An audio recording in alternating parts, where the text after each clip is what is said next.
مخالفین کو ایک اور محاذ پر شکست، عمران فوبیا میں مبتلا ٹولے کے ارمانوں پر پانی پھر گیا، تحریک انصاف نے فوراً فنڈز نہیں لیے، الیکشن کمیشن کی تصدیق۔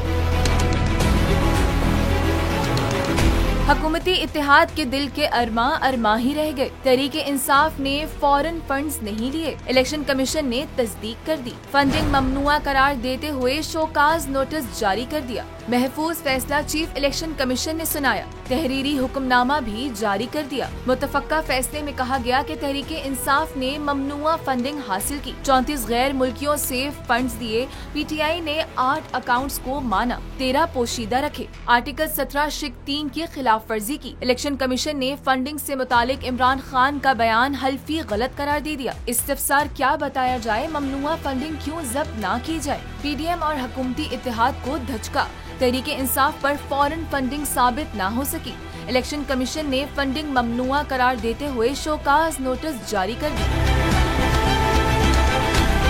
محفوظ متفقہ فیصلہ چیف الیکشن کمشنر نے سنایا، 68 صفحات پر مشتمل تحریری حکم نامہ بھی جاری کر دیا۔ تحریری فیصلے کے مطابق پی ٹی آئی کو ممنوع ذرائع سے فنڈنگ موصول ہوئی، 34 انفرادی، 351 غیر ملکی کاروباری اداروں اور کمپنیوں سے فنڈز دیے گئے، ممنوع فنڈز مخفی رکھے گئے، 8 اکاؤنٹس کو تسلیم کیا، 13 کو پوشیدہ رکھا۔ اسٹیٹ بینک ریکارڈ کے مطابق 13 اکاؤنٹس پی ٹی آئی کے سینئر رہنما چلا رہے تھے۔ پی ٹی آئی نے پولیٹیکل پارٹیز آرڈر کی بھی خلاف ورزی کی۔ برٹن کرکٹ لمیٹڈ سے $21,51,500 وصول کیے گئے۔ Bristol engineering services FZ LLC Dubai سے $49,965 وصول ہوئے، ای پلان ٹرسٹی سے $1,00,000 وصول کیے گئے، SS مارکیٹنگ سے $1,741 ملے، LLC کے ذریعے $19,74,500 کی ڈونیشنز ٹرانسفر کی گئی۔ P T I Canada corporation کی طرف سے $2,79,822 بھیجے گئے۔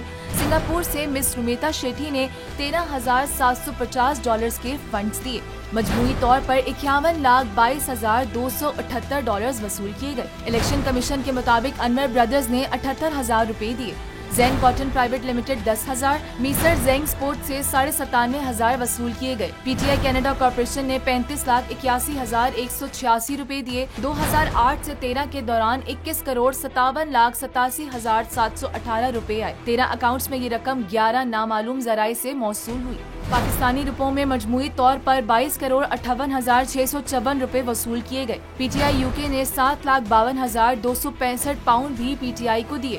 فیصلے کے مطابق عمران خان نے الیکشن کمیشن میں مس ڈکلیریشن بھی جمع کرایا، پی ٹی آئی چیئرمین کا سرٹیفکیٹ غلط تھا، بیان حلفی میں غلط بیانی کی گئی۔ شوکاز نوٹس میں استفسار کیا بتایا جائے کہ ممنوع فنڈنگ کیوں ضبط نہ کی جائے، فیصلے کی کاپی وفاقی حکومت کو بھی بھجوانے کی ہدایت کر دی گئی۔ الیکشن کمیشن میں کیس کی سماعت تقریباً 8 سال جاری رہی، 3 رکنی بینچ نے سماعت مکمل ہونے پر 21 جون کو فیصلہ محفوظ کیا تھا۔